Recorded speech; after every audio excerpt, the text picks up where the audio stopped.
नमस्कार मंडळी. आमची आजी आमच्या लहानपणी गावावरून आम्ही मुंबईला जाताना प्रवासात मस्तपैकी बाजरीची भाकरी आणि असं तेल वांग आम्हाला बांधून द्यायची. काय आवडीने म्हणून खायचो आम्ही.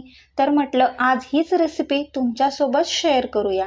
तर सर्वात अगोदर वांगी धुवून चिरून घेतल्यानंतर त्यात मीठ टाकून मध्यम गॅसवर कढईत तेल टाकल्यानंतर ही वांगी थोडासा पाण्याचा शिंतोडा टाकून झाकण ठेवून मध्ये मध्ये हलवत एक 5 ते 6 मिनिटं मस्त अशी वाफवून घेतली. त्यानंतर अर्धी वाटी लसूण घेऊन त्यात लाल तिखट चवीनुसार मीठ टाकून वाटून घेतलं. त्यानंतर त्याच कढईमध्ये ही चटणी परतून घेतली एक 2 ते 3 मिनटं मंद गॅसवर. तर इथे आपली चटणीसुद्धा तयार आहे. त्यासोबत गरमागरम बाजरीची भाकरी. तर आजचा मस्तपैकी तेल वांग हा बेत तयार झालेला आहे. मंडळी, जाता जाता सबस्क्राईब करा बरं का.